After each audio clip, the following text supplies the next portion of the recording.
Good day, people of YouTube. What's going on? The name is AK, owner of Extreme Measure Productions, and I'm here to deliver yet another X React and a bit of an X Talk video presentation. And today I'm going to be talking about, of course, the Nintendo Switch. Now, depending on what time I get this video out, the Switch is either going to be about to launch, still about to launch, or it has already launched. But the point is that reviews have started to come out. I'm recording this on March 1st, so the embargo has lifted today, Wednesday, March 1st. So reviews have started to come out about the Switch, and we've seen it from all sorts of the major gaming media. We have GameSpot, Digital Foundry, IGN, Wired, a ton of publishers have gone ahead, not publishers, publications have gone ahead and delivered their Switch review. And IGN is the most unique one out of all of them because they've actually been doing a review in progress. Unlike the others, which have basically given a final score at this point, IGN is marking it as a review in progress, which means that their score is going to change as time goes on, as they have a little more time with the system and as new features are added after launch. And IGN's review so far has actually gotten the most heat from the gaming community because of their review was mostly negative. They gave it a 6.7. That's actually not the lowest score that it's gotten so far. The lowest score I've seen so far myself has been from Wired, which gave it a 5.2 out of 10, I think. But IGN giving it a 6.7 has really rubbed some people the wrong way. And a lot of it is because most of the review was laced with negatives. It was just negative after negative. Like, one of the complaints was that because the Switch dock faces upright and there's no way to lay it flat, it doesn't fit an entertainment setup properly. And so that's a valid complaint, I guess.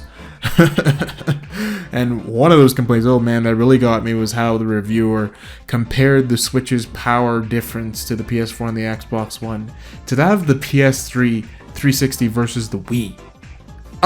Excuse me? You know, before I even get into the nitty-gritty of this video, I just want to talk about how incredibly stupid that is. Like, okay, we know the Switch is not as capable as the PS4 or the Xbox One, but to say that the difference in power is the same as the Wii and the PS3 and 360 is completely nonsensical. There is no formal logic in that whatsoever. The Wii was basically an overclocked GameCube, alright? It used very similar parts to the GameCube, it was just slightly faster, so it could do things that the GameCube couldn't really do. But if any developer really wanted to, they could have optimized their games to run on a GameCube, their Wii games to run on a GameCube, if they really wanted to. Remember, the Wii was only capable of 480p, right? Standard definition. The PS3 and 360, leaps and bounds more advanced than the Wii. They were much more powerful because they're HD systems capable of resolutions such as 720p and 1080p. Not every game was rendered natively in those resolutions, but on PS3 you had games like The Last of Us, for example. On 360 you had games like Tomb Raider that looked really, really good, right? Nothing that the Wii could possibly ever do.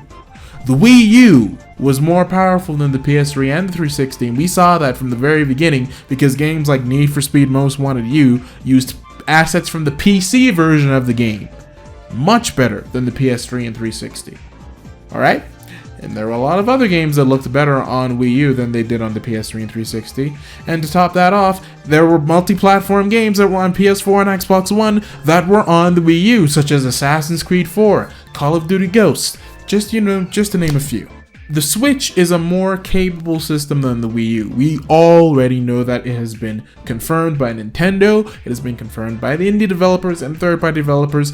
Yet yes, the Switch can do more than what the Wii U could do. So if the Switch is more capable than the Wii U, which is more capable than the PS3 and 360, how on earth, IGN, could the Switch, the difference in power between it and the PS4 and the Xbox One, be the same as the Wii versus the PS3 and 360?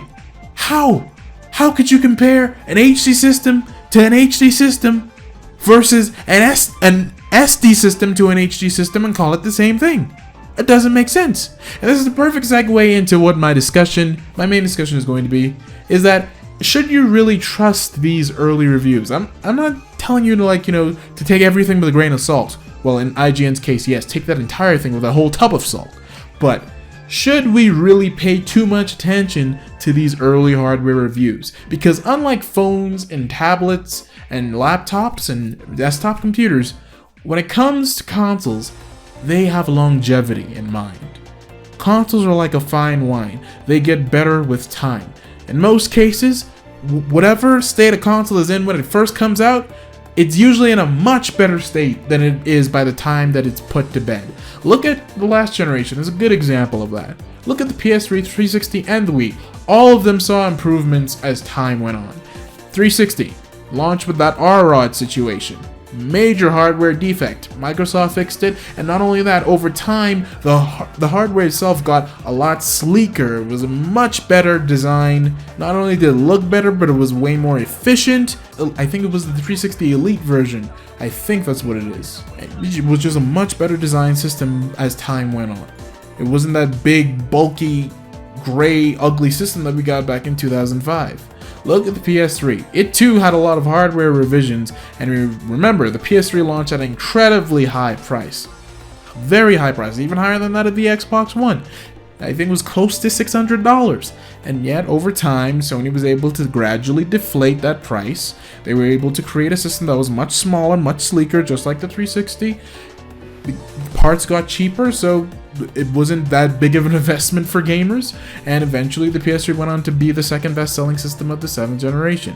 Now, of course, the Wii didn't have many major improvements, but it did in the motion control department, which of course was the whole core of the system.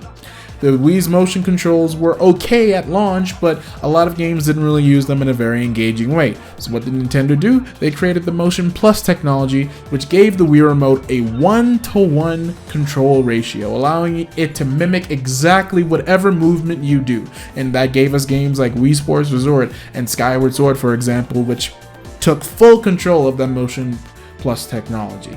Arguably still some of the best motion control games that are out there. So, not only do we have hardware revisions that made the systems better, but software revisions too.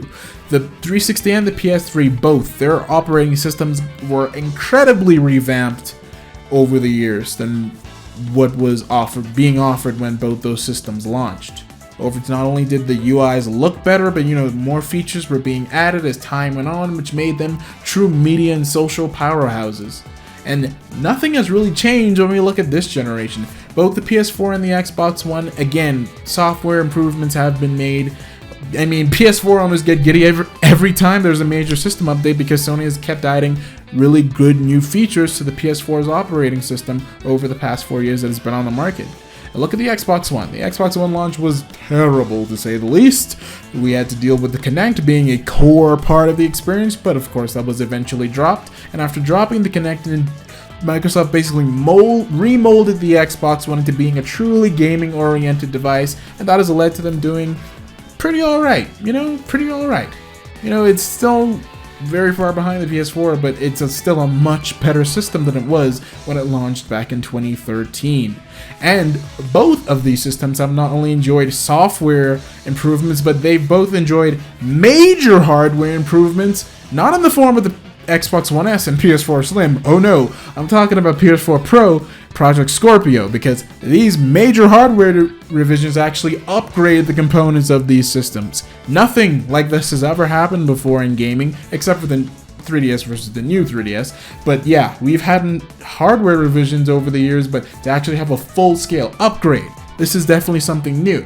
So again, not the same systems that we got back in 2013, obviously not. So all of this goes to show that yes, these systems do get better in time. Whatever complaints you can have at the beginning of a console's life cycle, chances are you're not going to have that same complaint 2, 3, 4 years later, because that has now been fixed. And we can see that happening definitely with the Switch. For starters, it's going to have a day one update, alright?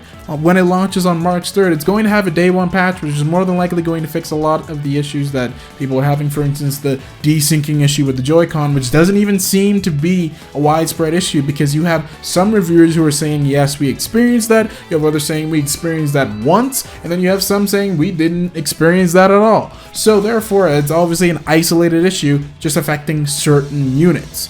And when that day one patch comes out, that could very well be one of the fixes that it implements. Not only that, it will unlock the online features, enable you to access the eShops and things like that, things that reviewers cannot do at this point in time. So with that said, you need to look at these early reviews as just first impressions. And of course, first impressions do matter, but first impressions, you may meet somebody and your first impression of them is that, dang, I hate this person. I don't want to be around them. I never want to see this person again in my life. And a week later, that person could be your best friend. I'm just using that as an example. My point is that you can't just take it at face value. This is a brand new system. Alright? Brand new, hot off the presses. And not only that, it's a brand new kind of system to begin with. I mean, so the Switch is just all kinds of new. So give it time to grow into itself. Give it time to take form and to take shape. I understand that Nintendo is in a very tough position right now, and I said before that they basically needed to create the perfect system, but no system is truly perfect. There is always a flaw, a true flaw that you can find within every system. But in the case with the Switch, just like many systems before it, it will indeed get better with time. You know, one of the basic things about consoles that we see the developers getting better at using the hardware, so the games tend to look better as the years go on. And not only that, like I said, we have hardware revisions that make design changes to build a more better system.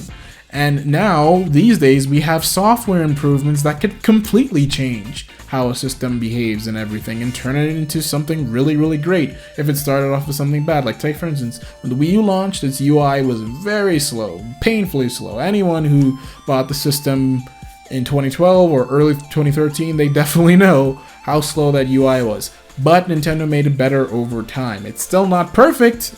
It's still kind of sluggish compared to everything else, but it is still not nearly as bad as it was when it first launched. And as someone who got the system in December of 2012, I witnessed it firsthand how slow it was in the very beginning. But now it's quite zippy when you compare it to how it was before. So just to give an example, all systems can and usually do get better over time. And in the case with the Switch, if there are problems now, significant problems now, they can and most likely will be fixed in the future. So my whole point is, don't freak out.